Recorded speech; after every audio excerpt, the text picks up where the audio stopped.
Hello दोस्तों। जैसा कि आपको पता होगा कि दुनिया में 3 मिलिट्री हैं, एयरफोर्स, नेवी और आर्मी। लेकिन आने वाला भविष्य में एक और आने वाला है जो कि है साइबर सिक्योरिटी। और जहाँ इससे हम लोगों को आने वाला समय में बहुत सारे खतरे हो रहे हैं। अगर इसकी बात हम ना भी करें तो अभी कर लें, जैसे कि व्हाट्सएप है, फेसबुक है, इंस्टा, हमारे खास करके मोबाइल है। इसमें हमारे बहुत सारे खतरे हैं, जैसे कि आप अपने प्राइवेसी को और डाटा को ज़्यादा ज़्यादा लीक होने से बचाएं।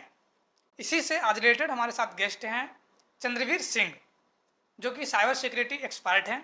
और इसी से हम लोग आज बात करेंगे कि साइबर सिक्योरिटी से फ्रॉड ज़्यादा हो रहे हैं, तो हम इससे कम बचा जाए और अवेयरनेस कैसे ज़्यादा से ज़्यादा हम लोगों तक फैलाएं। तो साइबर सिक्योरिटी के बारे में आप लोग को ज़्यादा से ज़्यादा जानना चाहिए और आप लोग ये पॉडकास्ट पूरा देखें और इन्जॉय करें। और इस पॉडकास्ट में आप लोगों को बहुत कुछ सीखने को मिलेगा, ताकि आप लोग भी अपना सुरक्षा स्वयं कर सकें। हेलो सर, कैसे हैं आप? बढ़िया, अच्छा है। तो सर सबसे पहले तो शुरुआत यहीं से करेंगे, बेसिक से शुरुआत करेंगे ताकि हमारे जो भी वीडियो देखें उनको ज़्यादा से ज़्यादा समझ में आए। तो साइबर क्राइम क्या, सबसे पहले ये बता दीजिए। हर वो अपराध जिसमें इंटरनेट का प्रयोग हो रहा है वो साइबर अपराध है। साइबर अपराध दो प्रकार का है, एक फिनेंशियल, एक नॉन फिनेंशियल। ठीक है। वैसे अपराध जिसमें पैसों की ठगी हो रही है, वित्तीय धोखाधड़ी हो रही है, तो फिनेंशियल फ्रॉड की श्रेणी में आते हैं। वैसे अपराध जिसमें पैसों की ठगी तो नहीं हो रही है, लेकिन किसी का कोई फोटो वायरल हो गया, अच्छा, प्रेस्टीज का लॉस हो रहा है, विदाउट योर कंसेंट किसी ने आपका सिम निकाल लिया आपके नाम से। अच्छा। तो इन सब केसेस में पैसों की ठगी तो नहीं हो रही है, लेकिन प्रेस्टीज का लॉस हो रहा है, आपके मोरल का लॉस हो रहा है। तो ये सब नॉन फाइनेंशियल फ्रॉड में आते हैं, जहाँ की बिना आपके मर्जी के आपके पर्सनल डेटा को किसी ने लीक कर दिया। तो सोशल मीडिया पे सबसे ज़्यादा अटैक हो रहे हैं, तो सोशल मीडिया से हम कैसे ज़्यादातर बचें, मतलब अटैक होने से?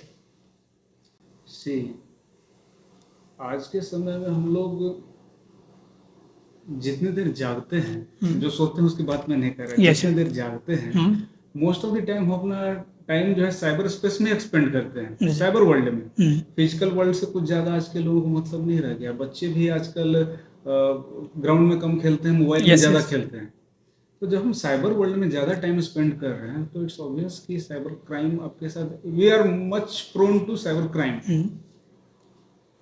तो इससे बचने का तो तरीका ये है कि अवेयरनेस ही एक तरीका है जिससे कि आप बच सकते हैं साइबर। आप जितने ज़्यादा जागरूक रहेंगे, आपको यह पता होना चाहिए कि आप जिस मोबाइल को चला रहे हैं, जिस मोबाइल को ऑपरेट कर रहे हैं, आप किस पर क्लिक कर रहे हैं, क्या आप देख रहे हैं। मतलब मैं ये कहूँ कि आप मोबाइल को जागते हुए तो चलाते हो, लेकिन जागते हुए चलाओ। तो मतलब सर, अगर मोबाइल चलाते वक्त क्या क्या सावधानी बरतनी चाहिए? सबसे पहले तो जो हम डेटा शेयर कर रहे हैं, जैसे कि सर, जैसे कि आप अपनी फैमिली के साथ घूमने गए मुंबई, और एकदम उसका फोटो खींचा, अच्छे फोटो खींचा और सोशल मीडिया पे शेयर किया। तो मैं ये कहना चाहता हूँ ऐसे लोगों से कि आपके लिए जो मेमोरीज है, आपके लिए जो यादें हैं, साइबर अपराधी की वो बस एक डेटा है। तो आप अपना डेटा खुद शेयर कर रहे हो। आई एम नॉट सेइंग कि you should stop becoming social. आप सामाजिक रहें, लेकिन थोड़ा डेटा शेयर करने से बचें, ज़्यादा डेटा शेयर नहीं करें। और आपको यह समझ होना चाहिए कि अगर कोई लिंक है तो उस लिंक को पढ़ना चाहिए कि वो सिक्योर लिंक है या नहीं। जैसे HTTP एक लिंक से हुआ, एक प्रोटोकॉल, एक HTTPS हुआ, S स्टैंड फॉर सिक्योर है। ऐसे लिंक सिक्योर होते हैं। यूजुअली SSL लिंक जो होता है, जो मतलब ऐसा कोई और लिंक है, सिक्योर और अनसिक्योर लिंक को हम कैसे पहचान करेंगे? हाँ, वही मैं बता रहा था कि HTTP जो है वो सिक्योर लिंक नहीं है। अच्छा। लेकिन आप जितने भी बैंकिंग साइट्स देखेंगे तो उन सबका वेबसाइट जैसे www.onlinesbi.sbi, लेकिन इसके पहले जो उसका लिंक रहेगा वो HTTPS रहेगा, यस में लगा हुआ रहेगा। एस लगा हुआ रहेगा, एक बंद ताले का निशान रहेगा उस पर, अच्छा। मतलब ये सिक्योर है। हालांकि इस पर भी नहीं रुकना चाहिए, इसके बाद भी और भी चीज देखना चाहिए कि उसका डोमेन क्या है, ये गवर्नमेंट साइट है तो .gov.in है या नहीं। अच्छा। उसके बाद आजकल शॉर्ट URL भी आ रहा है, तो अब लिंक पर क्लिक कर रहे हैं, उस पर जा रहे हैं, तो जब तक आप गलती नहीं करेंगे तब तक आपके हार्डवेयर यानी आपके अच्छा। मोबाइल का एक्सेस साइबर अपराधी को नहीं मिलेगा। तो कहीं ना कहीं हम और आप गलती करते हैं, कभी शिकार होते हैं, यस। तो थोड़ा अवेयर होकर यूज करना है। सर जैसे कि हम लोग देख रहे हैं कि अगर आज का युवा जो है, युवा क्या सभी कोई कुछ भी सामान खरीदने जा रहे हैं तो ऑनलाइन पेमेंट कर रहे हैं, QR कोड की मदद से पेमेंट करते हैं। तो क्या सर QR में भी स्कैम हो सकते हैं? इस तरह के केसेस आ रहे हैं, हालांकि ये अच्छा है। गवर्नमेंट ने जब डिमोनेटाइजेशन के बाद इस तरह की पॉलिसी लाई, लेस कैश इकोनॉमी का, और UPI लॉन्च हुआ लाइक रिवोल्यूशन, यस। तो हर एक टेक्नोलॉजी के कुछ साइड इफेक्ट्स भी होते हैं। गवर्नमेंट ने पेमेंट को इजी बनाया, यस। ये अच्छा हुआ, लेकिन अब ऐसा हो रहा है, एक्चुअली इसमें लोग फिर आगे चर्चा करेंगे कि अगर कोई पेयर है जिसके अकाउंट में किसी तरह से फ्रॉड का पैसा है, तो आप उसने किसी दुकान पे सामान खरीदने गया हो और QR कोड स्कैन करके पेमेंट कर दिया, तो इस तरह का कैसे जा रहा है कि वो दुकानदार आ रहा है कि सर मेरा अकाउंट फ्रीज हो गया, तो हम लोग फ्रीज कैसे हो रहा है, कहाँ से हो रहा है? हाँ बताएं, इसके बारे में हम लोग चर्चा करें। ये हम लोग शुरू से अगर चलते हैं, अच्छा हम लोग शुरू से चलते हैं, अगर जैसे ही कि आपको ये रियलाइज होता है कि you had become a victim of cyber fraud, आपके साथ साइबर फ्रॉड हो गया, वेदर फाइनेंशियल नॉट फाइनेंशियल, आपके साथ साइबर फ्रॉड हो गया है, तो क्या करें? लोग परेशान रहते हैं, करे तो करे क्या, मेरा तो पैसा उड़ गया, खाता से पैसा खाली हो गया, मेरा फोटो वायरल हो गया, चलो चलो थाना चलते हैं, थाना जाएंगे, वहाँ सोल्यूशन मिलेगा नहीं मिलेगा, 100 तरह की बातें दिमाग में आती है। तो सबसे पहले ये जानना जरूरी है कि फ्रॉड के अगर शिकार हो गए तो अब करना क्या है। तो सबसे पहले करना यह है कि अपना फोन उठाना है, डायल करना है 1930। 1930 जब आप कॉल करते हैं तो स्टेट के नोडल के पास कॉल आपका बाय डिफॉल्ट चला जाता है। वहां जब कॉल करते हैं तो आपको रेडी रखना है 2 चीज, एक तो आपका आधार नंबर और दूसरा ट्रांजैक्शन ID। यस। जब आपके साथ फाइनेंशियल फ्रॉड हो गया तो आप अपना बैंक पासबुक अपडेट कराएंगे, बैंक पासबुक अपडेट कराएंगे तो उसमें आपको 12 डिजिट का ट्रांजैक्शन ID मिलेगा, उसको आपको रेडी रखना है। वो आप वहाँ पे लिखवा देंगे कंप्लेन में कि भाई मेरे साथ इतने रुपए की फ्रॉड हो गया, 50,000 रुपए का फ्रॉड हो गया, 10,000 करके 5 बार में, तो 5 अलग अलग यूनिक ट्रांजैक्शन ID जनरेट होगा, सबका मतलब डिटेल रखना निकाल, फिर हम लोग उस ट्रांजैक्शन ID को ट्रैक करते हैं, आपका पैसा जिस खाते में गया हम हर उस खाते को फ्रीज कर देते हैं। तो जो QR कोड पे हम लोग बात कर रहे थे ये वही था कि QR कोड में पैसा गया तो फ्रीज कैसे हो जाता है। तो अगर मिस्टर X ने मिस्टर Y के खाते से फ्रॉड कर लिया और मिस्टर X ने फिर उस पैसे को किसी दुकान में जाके मिठाई खरीद दी, QR कोड से पेमेंट कर दिया, तो फ्रॉड का पैसा ही तो गया। तो हम लोग उस पैसे को ट्रैक करते हैं, पैसा जहां जहां जा रहा है वहां वहां पुलिस पीछे पीछे जा रही है। इस तरह से होता है। तो डिस्करेज करना बिल्कुल नहीं है कि डिस्करेज कर रहे हैं हम लोग QR कोड पेमेंट को। और एक चीज ध्यान में रखना है कि QR कोड जो पेमेंट प्राप्त करने के लिए है, कई बार इस तरह होता है कि फोन कॉल में उलझा के QR कोड भेज देते हैं, बोलते हैं आप इसको स्कैन करके पिन डालिए, पिन डालिएगा तो आपको पैसा आएगा। तो ऐसा होता नहीं, आप पिन डालेंगे तो पैसा जाएगा। इसमें सर मतलब कि जेन्युइन लिंक कौन सा है और फ्रॉड का लिंक कौन सा है, इसमें कोई डिफरेंट होता है स्कैन करने पे QR? नहीं, ऐसा तो कुछ भी नहीं है, वो बस एक पेमेंट लिंक है, QR code nothing but just a payment link. और आप स्कैन करेंगे तो उससे कोई UPI अकाउंट होल्डर उससे टैग्ड है, आप UPI पिन दबाएंगे तो जो भी उससे टैग्ड अकाउंट होल्डर उसके अकाउंट में पैसा जाएगा। पिन डालेंगे तो पैसा कटेगा, आएगा नहीं। ये तो सिंपल बेसिक है। तो पिन डालने से पहले हमको चेक कर लेना होगा कि आप यह जान लें कि अगर आपको पैसा प्राप्त करना है तो आपको UPI पिन डालने की आवश्यकता नहीं है। पिन डालेंगे तो पैसा कटेगा। दो ही चीज होगा, या तो आप बैलेंस चेक करेंगे या पैसा कटेगा। सर ये जो साइबर अटैकर्स होते हैं ये लोग हमारे माइंड के साथ कैसे खेलते हैं? देखिए, कॉल के थ्रू होता है, हम लोग तो रोजमर्रा की जिंदगी में व्यस्त हैं, लेकिन वो तो अपराधी है, यस वो तो 24/7 इसी जुगत में लगा हुआ है कि कैसे क्या करे, किसी को झांसे में ले लें और यस यस उसके साथ उसका पैसा अपने खाते में ले लें। तो वो हर तरह का षड्यंत्र कर रहे हैं कि हम किस तरह से उसको मैनिपुलेट करके और कर लें। यस कुछ भी हो सकता है, जैसे कि किसी ग्रुप में कोई ऐप भेज दिया, .ap की एक फाइल भेज दिया। यह जान लेना जरूरी है, ये बहुत ही इम्पोर्टेंट है आपके व्यूअर्स के लिए यस कि .apk yes is an executable file in Android. अच्छा अगर आपके फोन में कोई .apk करके फाइल है तो वो फाइल जो है प्रोग्रामेबल फाइल है और हो सकता है कि वह स्पाईवेयर हो, आपके फोन से डेटा लीक कर रहा हो, आपके मैसेजेस को लीक कर रहा हो। तो ये लोग ऐसा भी करते हैं कि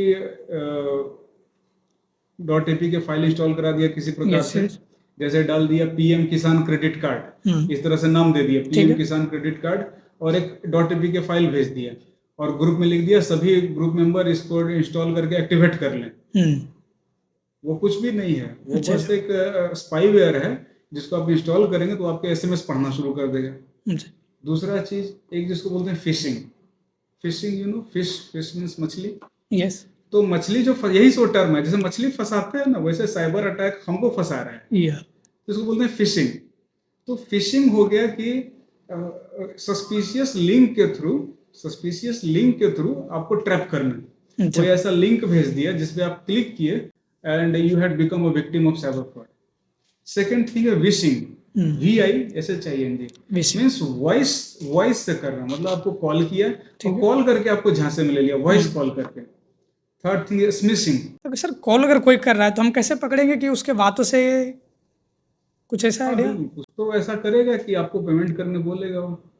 हाँ, कॉल में बातचीत आजकल तो ये बड़ा पॉपुलर हो गया है, व्हाट्सएप पे स्क्रीन शेयरिंग का फीचर है जी और बहुत सा विक्टिम ऐसा हम देख रहे हैं कि आ रहे हैं जो लोग बहुत ज्यादा टेक्निकली अवेयर नहीं है and due to some office reasons, some professional reasons, they are using smartphones, कि उन्हें स्मार्टफोन की जरूरत ऑफिस के वर्क के लिए है। तो हम लोगों ने उन केसेस में देखा है कि उन्हें पता नहीं है लेकिन फ्रॉडस्टर ने उनके साथ व्हाट्सएप पे वीडियो कॉल में 20-20 मिनट बात किया है, 20-20 मिनट बात कर लेते हैं और उनको हम खुद बता रहे कि देखिए आपने इस कॉलर से 20 मिनट बात किया है, तो वो कह रहे नहीं ऐसा तो नहीं है, भाई आपका कॉल हिस्ट्री दिखा रहा है। यस तो उसने क्या किया कि कॉल करते ही स्क्रीन शेयरिंग का फीचर है व्हाट्सएप का, स्क्रीन शेयर करवा लिया और स्क्रीन शेयर करवाने के बाद क्या है कि वो आपका तो पूरा फोन का एक्सेस उसको मिल स्क्रीन गया। शेयर कैसे करवाते हैं? व्हाट्सएप में एक फीचर है, अच्छा व्हाट्सएप में, जैसे कि प्राइमरी कैमरा से सेकेंडरी कैमरा जब वीडियो कॉल करेंगे तो उसमें एक ऑप्शन आता है स्क्रीन शेयरिंग का, ये व्हाट्सएप ने रिसेंटली इनेबल किया है इसको। जी तो पहले तो ये लोग थर्ड पार्टी ऐप इंस्टॉल करवाते थे, एनीडेस्क, वर्ल्डडेस्क इस टाइप का, लेकिन अब व्हाट्सएप में ही आ गया है तो रेडी टू यूज है, स्क्रीन शेयर करवा ले रहे हैं और उसके बाद आपके स्क्रीन का एक्सेस उनके पास चला गया। यस अब ओटीपी आ रहा है तो वो कॉलर आपको बोलेगा देखिए आपको ओटीपी आया होगा, आप हमको बताइएगा नहीं। अरे बताइएगा नहीं क्या, वो तो आपका स्क्रीन ही देख रहा है। यस यस तो मोडस ऑपरेंडी बहुत वैरायटी का है, फिशिंग है, विशिंग है, स्मिशिंग है। इस मिसिंग के बारे में बताइए। SMS भेजकर किसी को ट्रैप करना है, अच्छा। स्मिशिंग। तो बहुत इस तरह का है, या फिर किसी कॉल करके कि किसी प्रकार से बातों में फंसा लेना कि ये QR कोड भेज रहे हैं, अब हम आर्मी वाले हैं और हमको इसको स्कैन करोगे तो आर्मी का तो थोड़ा अलग टेक्निक होता है, स्कैन करोगे तो आपको पेमेंट आएगा। एक केस बड़ा इंटरेस्टिंग था इस टाइप का, वो इस तरह से ट्रैप हो गया कि आप इसको करके पिन डालो UPI तो आपको ₹1 आएगा। अच्छा वो ₹1 का उसने डिमांड भेजा, एक्चुअली हुआ क्या उसने ₹1 का डिमांड भेजा, पिन डालेंगे तो आपको ₹1 आएगा। उसने पिन डाला, पिन डाल के बैलेंस चेक किया तो देखा कि सच में उसका बैलेंस ₹1 बढ़ा हुआ है पहले से। अब उसको लगा कि यार ये सच में आर्मी का सिस्टम ऐसा है कि भाई इसमें हम पिन डालते हैं तो आता है पैसा। अब उसने फिर ₹15,000 का डाला, जो डील था कि ठीक है आपको ₹15,000 भेज रहे हैं, QR कोड आप पिन डालिए आपको 15,000 जाएगा। इस बार उसने पिन डाला तो 15,000 कट गया। तो ये था ना मैं कि सर ऐसा कैसे, हम तो पहली बार पिन डाले तो पैसा आया था, अच्छा लेकिन दूसरी बार पिन डाले तो पैसा कट गया। यार चलो स्टेटमेंट लाओ तुम अपने।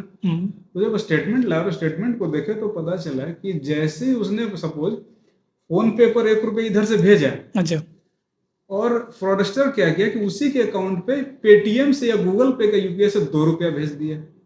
उसी के अकाउंट से, उसके अकाउंट पे किसी दूसरे अकाउंट से। अच्छा विक्टिम ने 1 रुपया भेजा, पिन डाला, तो ऑब्वियस पिन डालोगे तो पैसा कटेगा, पिन यस डालने यस के बाद पैसा आने का कोई सिस्टम नहीं बनाया नहीं गवर्नमेंट यस ने। ठीक तो जब इसने पिन डाला 1 रुपये के स्कैनर पर, तो इसका 1 रुपया कट है। लेकिन एट द सेम टाइम वो फ्रॉडस्टर इतना अलर्ट था कि उसने पेटीएम से, किसी दूसरे ऐप यस से, इससे फोन पे से पैसा डलवाया फॉर एग्जाम्पल, और उसने किसी दूसरे पेटीएम या गूगल पे से उसी के खाते में, विक्टिम के खाते में 2 रुपया डाल दिया। अच्छा तो अपेरेंटली जब उसने बैलेंस चेक किया तो देख रहा है कि तो उसका तो 1 रुपया बढ़ा हुआ था। बड़ा हुआ यस तो इसको ये इल्यूजन हुआ कि हम पिन डाले तो मेरा 1 रुपया आया, मैंने जब पिन डाला तो 1 मेरे रुपया अकाउंट में आया 1 रुपया आया। ये आर्मी का सिस्टम है। आई एम नॉट ब्लेमिंग, मतलब ये लोग यस इस यस तरह से यस यूज कर रहे हैं कि लोग जानते नहीं है उतना ज्यादा आर्मी का क्या सिस्टम है, नहीं लोग तो इस तरह से किसी प्रकार से मैनिपुलेट कर सकता है cyber fraud, and you should be aware. आपको यह जान लेना बेहद जरूरी है कि आप पिन डालेंगे तो पैसा कटेगा, पिन डालते हैं तो पैसा आता नहीं है। सर आप इतने दिनों से इस लाइन में हैं, तो आज तक ऐसा हुआ है कि किस स्टेट से ज़्यादा या देश से मतलब अटैकर्स आते हैं? एज पर रिकॉर्ड्स अगर हम लोग बात करें तो Jamtara has been on the top list top list में ऑलवेज। लेकिन ये अभी क्या जामताड़ा है कहाँ कि है? ये जामताड़ा झारखंड अच्छा देवघर के पास है।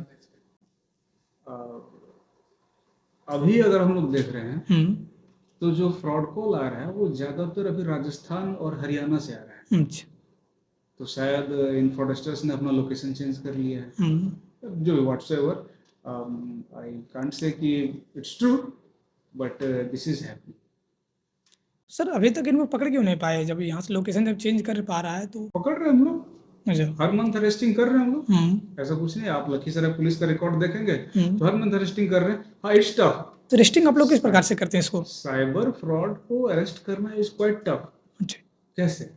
आप जो देखते हैं साइबर फ्रॉड का, देखते हैं ना फोटो इंटरनेट पे कि कोई आदमी है जो हुड लगा, हुड पहने हुए और उसका फेस नहीं है, यस यस तो साइबर क्रिमिनल वैसा ही है। अच्छा he is faceless, he is faceless and he is nameless too. Nameless क्यों कह रहे हैं? क्योंकि जिस नंबर से फोन आया विक्टिम को, उस सिम का जो ओनर है वो कोई थर्ड पर्सन है। 30%। जिस अकाउंट में पैसे गए, सपोज फॉर एग्जांपल सिम का जो ओनर है वो कहीं कोलकाता का है, ठीक है जिस अकाउंट में पैसे गए उस अकाउंट का ओनर उड़ीसा का है, और जिसने कॉल किया वो कॉल कर रहा है कहीं हरियाणा से। यस तो इस तरह का केस है। अगर हम लोग एक सिम के ओनर को पकड़ते हैं तो पता चलता है कि वो बहुत ही कोई झोपड़ी में रहने वाला आदमी है, गरीब है, उसको पता भी नहीं कि कब उसका अंगूठा लगवा के किसी ने सिम ले लिया उसके नाम यस पे। यस अकाउंट होल्डर को पकड़ते तो उसको भी पता नहीं कब उसका अकाउंट खुल गया इस तरह का, उसके पास कुछ भी नहीं है।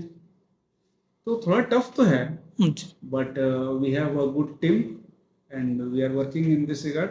अरेस्टिंग हो रही है और आगे भी करते रहेंगे, और मेरा उम्मीद है कि हम लोग साइबर अपराध को कम करेंगे। अच्छा आने वाले समय में अगर किसी को लग रहा है कि बढ़ेगा, तो नहीं, हम लोग कम करेंगे इसको, कम होगा। नहीं आने वाले समय में तो टेक्नोलॉजी और एआई आ रही है और बढ़ते जा रहे हैं, तो इसमें क्या कम हो सकती है? और हाँ बिल्कुल, टेक्नोलॉजी बढ़ रहा है, चांसेस ऑफ मतलब वल्नरेबिलिटी बढ़ रहा है लोगों का as far as technology is concern. तो लेकिन पुलिस भी एनरिच हो रही है। अगर हम लोग बिहार की बात करें यस तो बिहार में साइबर थाना नहीं हुआ करता था, अच्छा लेकिन पिछले साल 9 जून को पूरे बिहार में सभी जिले में जिला स्तर पर साइबर थाना खोला गया। कितने थाना होगा अभी बिहार में? बिहार में कुल 44 पुलिस जिले हैं और हर पुलिस जिले में एक साइबर थाना खोला गया जिला स्तर पर। तो बिहार में कुल 44 साइबर थाने हैं, और साइबर थानों को धीरे धीरे टेक्निकली एनरिच किया जा रहा है। जो भी टूल्स हैं वो प्रोवाइड किया जा रहा है। लोग साइबर पुलिस जो है हमारे, वो मतलब किन किन तकनीकों का उपयोग करते हैं अपराधियों को पकड़ने के लिए? We have various forensic tools and answer of this question could be leak of confidential matters. Let's keep this confidential. जी तो मतलब अभी तक आपके पास कैसे कैसे मतलब केस आ चुके हैं? कोई पेचीदा केस ऐसा आया? यूजुअली इन्वेस्टमेंट रिलेटेड जो केसेस होते हैं वो थोड़ा कॉम्प्लेक्स होता है। जैसे कि हम लोग पहले देखते थे कि बच्चों में सिगरेट पीने की लत लगती थी, यस बड़ों को जुआ खेलने की लत लगता था। आजकल बच्चे हो या बड़े, सबको ट्रेडिंग का लत लग रहा है। सबको ट्रेडिंग करना है, स्टॉक मार्केट में पैसा डबल करना है। जी। और इस चक्कर में ये लोग किसी भी प्लेटफॉर्म पे चले जा रहे हैं जहां उनको लग रहा है कि पैसा मेरा इजीली डबल हो जाएगा। जी। तो आपको ये याद रखना है कि आप जब भी ट्रेडिंग करें, डीमेट अकाउंट खोल के ट्रेडिंग करें, सेबी रजिस्टर्ड ब्रोकर के साथ ट्रेडिंग करें। There are various SEBI registered brokers. Yes. Demat account खोल के ट्रेडिंग करें। आप टेलीग्राम ऐप के थ्रू ट्रेडिंग कर रहे हो जो कि उस ब्रोकर के साथ जो सेबी रजिस्टर्ड नहीं है या बिना किसी डीमेट अकाउंट के, then you are prone to become a victim. आप विक्टिम बन जाएंगे। तो इस तरह के केसेस में होता है कि लोग इन्वेस्टमेंट करते रहते हैं कि अब इतना पैसा और लगेगा, इतना पैसा और लगेगा, किसी अकाउंट में डाल रहे हैं और इनका जो रिटर्न भी आ रहा है वो यूपीआई के थ्रू आ रहा है। तो इस तरह का केसेस भी आ रहा है कि उसका अकाउंट फ्रीज हुआ है और वो बता रहा है कि सर मैंने तो इन्वेस्टमेंट किया था, इन्वेस्टमेंट का रिटर्न आया है। तो कहीं ना कहीं इस तरह के पॉन्जी स्कीम में साइबर क्राइम का पैसा है जो रोटेट हो रहा है। यस।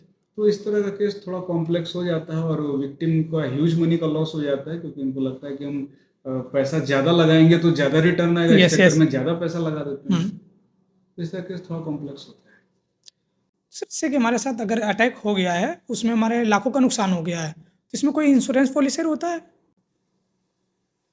एज सच कोई इंश्योरेंस पॉलिसी तो नहीं है, लेकिन कुछ क्रेडिट कार्ड कंपनीज जो है वो इंश्योरेंस करती हैं अगेंस्ट साइबर फ्रॉड।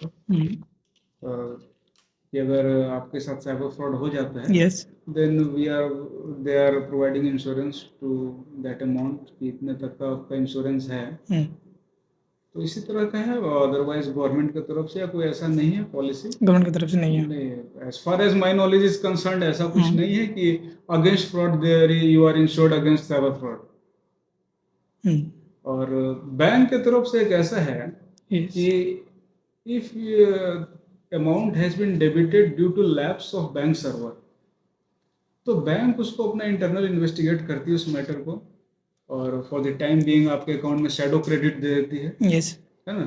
और at the end of the day अगर बैंक को ये पता चलता है कि जो लैप्स हुआ है वो on the part of bank हुआ है, तो वो लोग फिर उसको कवर करते हैं। तो कुछ इस टाइप का ही। अदरवाइज एज ए इंश्योरेंस कुछ भी नहीं, as far as my knowledge is concern. Yes sir, जैसे कि अभी तक का अगर सोशल मीडिया के प्लेटफॉर्म देखें, सबसे बड़ी प्लेटफॉर्म है यूट्यूब, इंस्टाग्राम, फेसबुक, क्या इनसे भी फ्रॉड हो सकते हैं? हाँ, हो रहा है। मोस्ट ऑफ द टाइम लोग आजकल इंस्टाग्राम में टाइम ज्यादा स्पेंड कर रहे हैं, उनका स्क्रीन टाइम इंस्टाग्राम पे सबसे ज्यादा है। तो वैसी बात है, फ्रॉडस्टर्स भी तो देख रहे हैं कि यार सब लोग इंस्टाग्राम यूज कर रहे हैं, तो वहीं पे कुछ ऐसा ऐड डालो कि लोग ट्रैप हो जाए, कुछ ऐसा लिंक डालो कि गलती से क्लिक कर दें, कोई ऐसा कमेंट कर दो, उस कमेंट में लिंक डाल दो, हाइपर लिंक डाल दो। यस। तो हो सकता है, क्यों नहीं, कहीं से भी हो सकता है। You should be aware while tapping anything on your screen. तो सर, साइबर अटैक से और बचने के क्या क्या उपाय हैं वो बता दीजिए। First and foremost thing is awareness. As far as my point of view is concerned, preventive policing is the best policing. क्यों ना हम अपराध को होने से पहले ही रोक दें। वो कैसे रोक दें सर? लोगों को जागरूक करके। लोगों को अगर पता है कि अगर हम ये करेंगे तो हमारे we can become a victim, तो वो काम नहीं करेंगे। इसलिए लोग जागरूक हों, उनको पता चले कि आखिर किस तरह का अपराध हो रहा है, उससे कैसे बचा जा सकता है, प्रिवेंटिव स्टेप्स क्या क्या हो सकता है। जैसे कि आप बहुत अवेयर हैं। अच्छा, इस सब चीज के लिए जो हम लोग कर रहे हैं प्रिवेंटिव एक्शन, हम लोग स्कूलों वगैरह में या लोकल कहीं लोगों को एकत्रित करके या पहले से प्रोग्राम फिक्स करके with the help of district administration we are organizing cyber chaupals for the purpose of awareness, spreading awareness among people. तो लोगों को हम लोग अवेयर करने का ज़्यादा से ज़्यादा प्रयास कर रहे हैं। अब एक चीज़ और है जो मैं यहाँ बताना चाहूँगा कि आप बहुत अवेयर हैं, यू आर अवेयर एनफ कि आप जो है आपने किसी को OTP नहीं बताया, यू आर अवेयर एनफ कि आपने कोई सस्पिशियस लिंक क्लिक नहीं किया, यू आर अवेयर एनफ कि आपने किसी ऐसे फोन कॉल का आंसर नहीं किया जो कि आपके ट्रू कॉलर या किसी किसी इस तरह का इंटेलिजेंस ऐप जो आपने अपने फ़ोन में रखा वो स्पैम बता देता है उसको, यस सर। है ना? लेकिन फिर भी आपके अकाउंट से पैसे की ठगी होगी। Okay sir. अब इस तरह केस हमारे पास आया तो उसने ना तो कोई किसी को ओटीपी बताया, ठीक। ना कोई फ़ोन की वैसा उठाया, ना किसी से बात चाहिए, और पता चल रहा है कि उनके खाते से पैसे कट रहे हैं।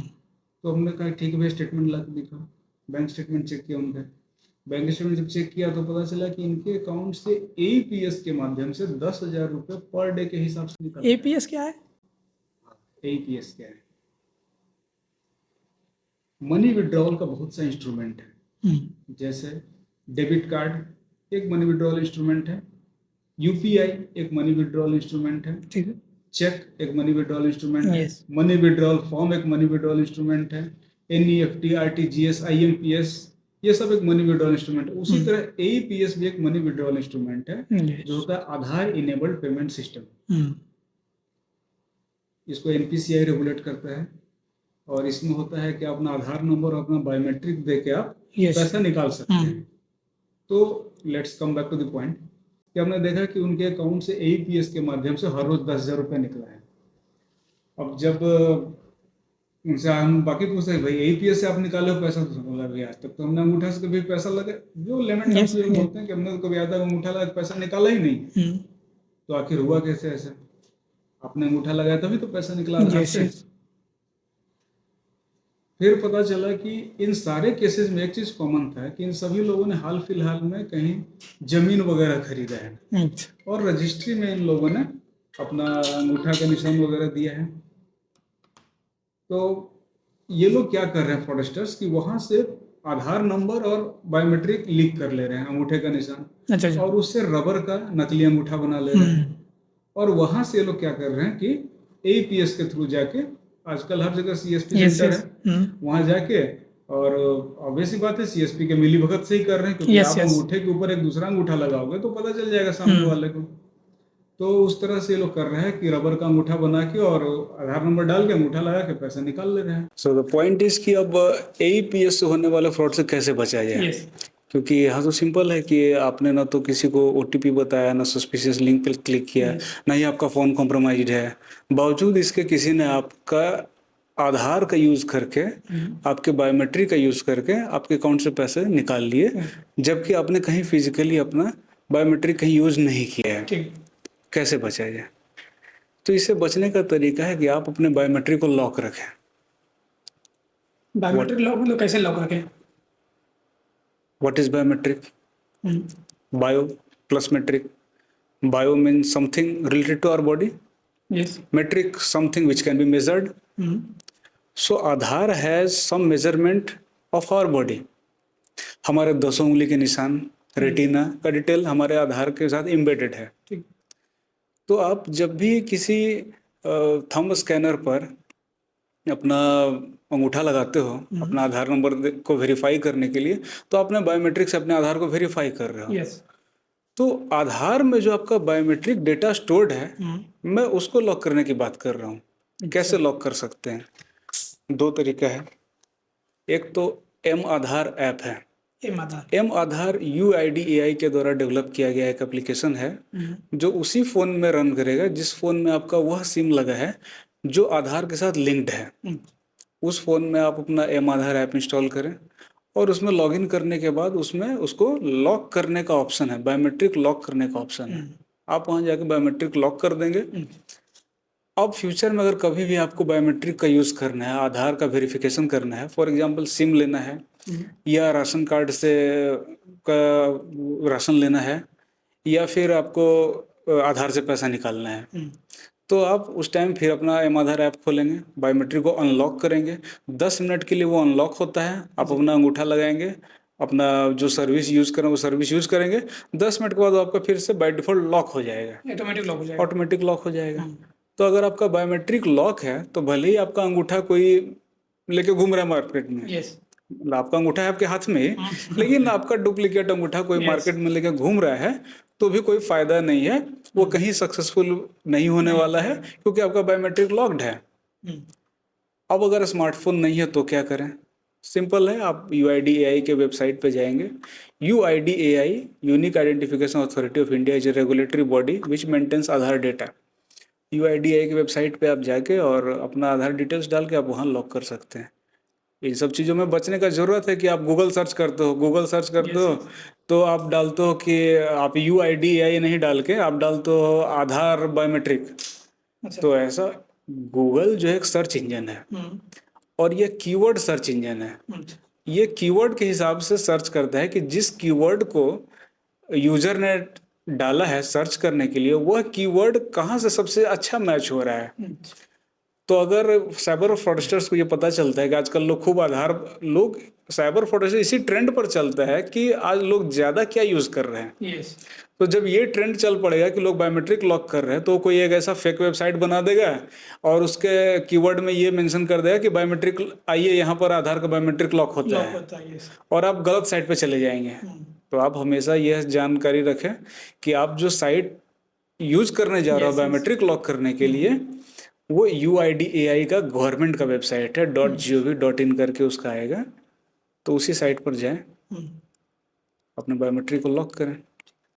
सर जैसे कि सर अभी बहुत से लाइन चल रही है विदेश में, रसिया यूक्रेन के अगर बाहर को हम ले लें तो वहाँ पे मतलब साइबर से अटैक हो रहे हैं, ठीक है। तो साइबर मजबूत हम अपना देश का कैसे करें, इसके लिए हमारी सरकार क्या कर रही है? सी, यह तो हम लोग मानते हैं कि अमेरिका, ब्रिटेन यस। हमसे ज़्यादा डेवलप्ड है। लेकिन रिसेंटली हमने कुछ साल पहले देखा कि वे एक रैंसमवेयर अटैक हुआ है UK के हॉस्पिटल्स पर। ये रैंसमवेयर क्या सर? Ransomware, ransomware. रैंसमवेयर एक ऐसा सॉफ्टवेयर है जो साइबर अपराधी ने आपके कंप्यूटर में इंस्टॉल कर दिया रिमोटली, है ना, और आपका सिस्टम लॉक हो गया, और अब वो कहता है कि आप मुझे कुछ रैंसम दो, फिरौती दो, अच्छा। तब हम आपका सिस्टम को अनलॉक करेंगे, otherwise your system is gonna useless. आपका जो डेटा है वो सब चला गया। तो ये होता है रैंसमवेयर, मतलब ऐसा सॉफ्टवेयर जो सिर्फ फिरौती मांगता है, रैंसम मांगता है, वो रैंसमवेयर है। तो वाना क्राई नाम का एक रैंसमवेयर आया था न्यूज में। तो उसमें जब पता चला कि तो वो जो हॉस्पिटल है वो आउटडेटेड वर्जन यूज कर रहा था, पायरेटेड तो नहीं, आउटडेटेड वर्जन माइक्रोसॉफ्ट का यूज कर रहा था। तो इसके लिए जरूरी है कि हम लोग जो है कि पायरेटेड वर्जन को यूज ना करें, जो जेन्युइन वर्जन है ऑपरेटिंग सिस्टम का वो यूज करें, उसको टाइमली अपडेट करते रहें। कंपनी जो है सिक्योरिटी पैचेस भेजते रहती है, तो उसको अपडेट करने का ज़रूरत है। तो अगर हमारा सिस्टम अप टू डेट है तो कोई अटैक नहीं हो पाएगा उसमें। और हम लोग अपने तरफ से कोई ऐसा लिंक क्लिक ना करें, मेल में कोई ऐसा लिंक आया है और जिसमें ऑफर है वो क्लिक नहीं करें। तो इस तरह से बचा जा सकता है। और सबसे ऊपर है आपका कॉन्साइंस, कॉन्सेंस क्या है? विवेक। अच्छा। सबसे ऊपर है आपका विवेक कि आप सोशल मीडिया पे क्या देख रहे हो। आजकल जो सोशल मीडिया की बड़ी बड़ी कंपनियां हैं, ऐसा बोला जाता है कि ये लोग they can change public opinion, they can show you what they want to show. बिल्कुल, क्योंकि उनका वेबसाइट है, उनका एप्लीकेशन है, उनका एल्गोरिदम है। वो जो दिखाना चाहें वो देखेंगे। आजकल युवाओं में देखते हैं कि एक खास डाइवर्जन हो जाता है लोगों में, एक खास दिशा में चले जाते हैं। कैसे? सपोज किसी लड़के का दिल टूटा है हाल फिलहाल में, तो वो थोड़ा सैड सॉन्ग सुनना चाहेगा, वो चाहेगा कि कुछ बेवफा रिलेटेड कंटेंट देखें। शायरी हो गया जैसे कि, तो हाँ, वो एक गाना वो एक बार सर्च करेगा बेवफा से रिलेटेड, और जो उसका फ़ोन है वो उसको बेवफा, उसको उस थॉट के एक्सट्रीम पर लेके चला जाएगा। और उसको लगता है कि अब बस कुछ नहीं, अब यही है, दुनिया ख़त्म हो गया, मेरे साथ जो था वो हो गया, अब इसके आगे कुछ है नहीं, अब यही है। तो इस तरह का चीज़ है। तो इसलिए मैं कहता हूँ सबसे ऊपर आपका विवेक है। आप अपने फ़ोन के गुलाम मत हो जाओ। फ़ोन के बाहर भी दुनिया है, और जो हो चुका है उसके बाद भी आपके पास स्कोप है, और भी अच्छा हो सकता है। तो इस चीज़ से बचना है। तो सर मतलब अभी तक साइबर अटैकर्स तो पता है कि जामतारा से आ रहे हैं, ठीक है, अभी तक मतलब फ्रॉड सबसे ज़्यादा कहाँ पे हो रहा है, कहाँ के लोग ज़्यादातर शिकार हो रहे हैं फ्रॉड के? से cyber crime is different as compare to conventional crime. यहाँ पर क्या होता है कि विक्टिम बिहार का है, लेकिन अक्यूज्ड कहीं दूर बैठा दूसरे स्टेट में है। ठीक। तो यह कह नहीं सकते कि कहाँ के लोग ज़्यादा विक्टिम हो रहे हैं। यह कहना है कि बिहार के लोग ज़्यादा विक्टिम बन रहे हैं या कहीं के लोग ज़्यादा विक्टिम बन रहे हैं, यह नहीं कहा जा सकता है। ये लोग किसी को भी ठग सकते हैं जिनका भी डेटा उनके पास है। जैसे कि एक आम पुलिस होते हैं और एक साइबर क्राइम के पुलिस होते हैं, दोनों को काम करने का तरीका क्या होता है, एसओपी क्या होता है? आ, आज के डेट में भी जो नॉर्मल पुलिसिंग है वो ज़्यादातर बयान पर आधारित है बैन। कि चार लोगों ने जो बयान दिया है, यस। तो उनके बयान पर एक पुलिस एक निर्णय पर आती है कि हाँ ये घटना हुई थी या नहीं हुई थी। मतलब स्टेटमेंट बेस्ड पुलिसिंग है। Normal policing is up to large extent is statement based policing, लेकिन cyber is different, somewhat different. यहाँ पर क्या है कि विक्टिम का जो बैंक स्टेटमेंट है, यहाँ पे अब ज़्यादातर डॉक्यूमेंट्री एविडेंस पर चलते हैं हम लोग। विक्टिम का जो बैंक स्टेटमेंट है वह बता रहा है कि विक्टिम के खाते से धोखाधड़ी हुई है। यस। अब उसका स्टेटमेंट या तो विक्टिम निकाल के दे, या पुलिस निकाले, या सीनियर पुलिस ऑफिसर निकालें, या जज साहब निकालें, या वकील साहब निकालें, तो बैंक स्टेटमेंट तो बदलेगा नहीं। सिमिलरली अगर बैंक बोलता है कि ये पैसा इनके खाते से निकल के एक्यूज्ड के खाते में गया, तो एक्यूज्ड को अगर हम पकड़ लेते हैं, एक्यूज्ड का बैंक स्टेटमेंट निकालते हैं, तो बैंक स्टेटमेंट तो बदलने वाला नहीं है। एक्यूज्ड निकालेगा तो भी वही आएगा, हम निकालेंगे तो भी वही आएगा, उसके वकील भी निकालेगा तो भी वही आएगा। तो यहाँ पे बेसिकली डॉक्यूमेंट्री एविडेंस होता है, और जहाँ पे अगर एक बार साइबर क्राइम की पुलिस ने पकड़ लिया तो उनके लिए बेल कराना भी मुश्किल हो जाता है, क्योंकि एविडेंस कोई यह नहीं कह सकती कि एविडेंस गलत है या एविडेंस टेम्पर्ड है, क्योंकि वो तो सर्वर पर है। आप ठीक है, अगर एविडेंस गलत है तो आप खुद अपना स्टेटमेंट दे दो लाके। आप खुद भी लाके दोगे स्टेटमेंट तो भी आपका स्टेटमेंट वही गया है कि आपके खाते में इनके खाते से पैसे आए। सर दोनों में मतलब चेन होने की प्रक्रिया क्या है, साइबर क्राइम और नॉर्मल में? ऐसा कुछ अलग सेपरेट सिलेक्शन बोर्ड नहीं है, कोई सेपरेट प्रोसीजर नहीं है। साइबर पुलिस भी वही पुलिस है जो नॉर्मल पुलिस है। हाँ, depending on interest, depending on their technical qualifications, department ये डिसाइड करती है कि he can do better in cyber PS. इसका फिर तो स्टडी अलग से होता होगा ना, क्योंकि उसका नॉर्मल जो सिलेबस होता है वो अलग होता है। नहीं, सेम सिलेक्शन प्रोसीजर है, सेम ट्रेनिंग है। हाँ, बेसिक ट्रेनिंग के बाद साइबर ट्रेनिंग होती है। मैंने खुद हैदराबाद में ट्रेनिंग किया। कितने दिनों की होती है? 15 दिनों की ट्रेनिंग हैदराबाद में हुई, 15 दिनों की ट्रेनिंग स्टेट हेडक्वार्टर में हुआ। तो उसमें बताया जाता है, और जब तक सर्विस है क्रिमिनल्स अप टू डेट हो रहे हैं, टेक्नोलॉजी अप टू डेट हो रहा है, पुलिस भी अप टू डेट होते रहेगी, और ट्रेनिंग तो पार्ट ऑफ सर्विस है, चलता रहेगा। लोग ज़्यादा से ज़्यादा अवेयरनेस कैसे हो, एक दूसरे को कैसे मतलब फैलाएं कि साइबर क्राइम होने से बचे? See,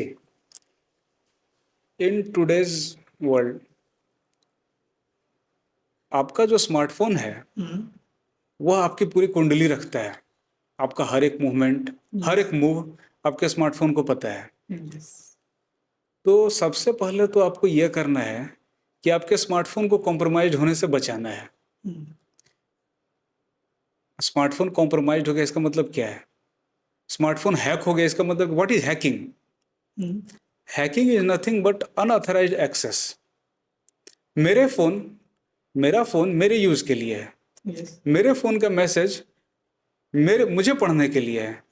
मेरे फोन में जो मैसेज आया है, I am authorized to read that message, लेकिन without my consent somebody else is reading my messages, means my phone is compromised. तो आपको यह ध्यान रखना है कि आपका जो स्मार्टफोन है यह कॉम्प्रोमाइज नहीं हो। We should be smart enough to use smartphone. 2-3 basic चीजें हैं, जैसे कि आप अगर कोई सोशल मीडिया एप्लीकेशन यूज़ करते हैं, for example WhatsApp, Facebook, Instagram, Gmail, तो आप इन सब में 2 स्टेप वेरिफिकेशन इनेबल करके रखें। 2 स्टेप वेरिफिकेशन उसके सेटिंग्स में सिक्योरिटी में मिलेगा। 2 स्टेप वेरिफिकेशन के लिए एक बेस्ट टेक्निक है कि आप तो ओटीपी बेस्ड रखें, या ओटीपी नहीं है तो कोई ऑथेंटिकेटर ऐप यूज़ करें। गूगल ऑथेंटिकेटर है, जैसे कि एक ऑथेंटिकेटर ऐप होता है, I can show in my phone, if you can show this in camera. ये एक ऑथेंटिकेटर ऐप है। सी, मेरा फेसबुक का ओटीपी इसमें आ रहा है। ये 30 सेकंड्स पर ओटीपी अपने आप चेंज होता रहता है, हाँ, बाय डिफॉल्ट। तो इसमें सिम पर ओटीपी नहीं आता है, ये ऑथेंटिकेटर ऐप है जिसमें ओटीपी आ रहा है और ये by default any time change होता रहता है। तो जो भी इस तरह का एप्लीकेशन में 2 स्टेप वेरिफिकेशन यूज़ करें, टेक्नोलॉजी का मिसयूज नहीं करें, सस्पिशियस लिंक पर क्लिक नहीं करें, किसी लुभावने ऑफर के चक्कर में नहीं पड़े, कम समय में रिटर्न देने वाले ऑफर के चक्कर में नहीं पड़े। फोन में ऐसा कोई सेटिंग है जिससे कि मतलब अगर थर्ड पार्टी पे कोई आ भी रहा है, थर्ड पार्टी हमारे पास, तो उस पर क्लिक करने से भी ना हो? हाँ बिल्कुल, आप अपने फ़ोन में जाके सर्च करिए इंस्टॉलेशन सोर्सेज। यह ज़रूरी है आपके फ़ोन के सेटिंग्स में जब आप सर्च करेंगे, देखिए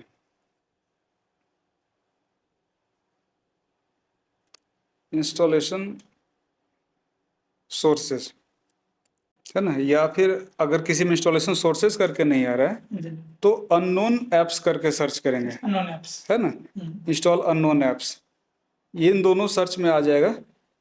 जैसे मेरे फ़ोन में पासवर्ड एंड सिक्योरिटी में सिस्टम सिक्योरिटी इंस्टॉलेशन सोर्सेज आ रहा है, तो इसमें जितना भी सोर्स है देखिए ये सारा ऑफ रहना चाहिए। टोटल ऑफ रहना चाहिए। मतलब कि आपके फ़ोन में प्ले स्टोर के अलावा, अगर एंड्रॉयड फ़ोन है तो प्ले स्टोर के अलावा और कहीं से आपके फ़ोन में कोई ऐप इंस्टॉल नहीं होगा। प्ले स्टोर पर जो ऐप है वो गूगल द्वारा वेरीफाइड है। अब अगर इसके अलावा फ्रॉडस्टर क्या करेगा कि आपके व्हाट्सएप पर कोई एप्लीकेशन भेज देगा, बताया .apk फाइल भेज देगा और आप उसको इंस्टॉल करेंगे। तो जब आप उसको इंस्टॉल करेंगे तो आपका फ़ोन सिक्योर है, ऑलरेडी सिक्योर है। एंड्रॉयड में जितना सिक्योरिटी होना चाहिए वो दे रहा है। वो आपसे बोलता है कि आप इंस्टॉलेशन सोर्सेज में जाकर उसको अलाउ करिए, तो आप उसको अलाउ करते हैं तभी वो ऐप व्हाट्सएप से इंस्टॉल होता है। तो यह चेक कर लेना जरूरी है कि आपके फ़ोन में ये चीज़ ऑफ हो पूरी तरह से, इंस्टॉलेशन सोर्सेज ऑफ हो, मतलब कि आपके फ़ोन में कहीं से भी कोई ऐप इंस्टॉल नहीं होने जा रहा है।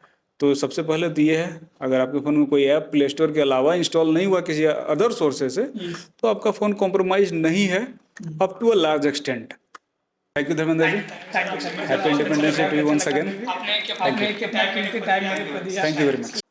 तो दोस्तों आई होप कि आप लोगों को ये पॉडकास्ट बहुत अच्छा लगा हो, और अगर आप लोगों को इस पॉडकास्ट से कुछ भी अगर सीखने को मिला हो तो हमारे चैनल को लाइक, सब्सक्राइब और कमेंट ज़रूर करें।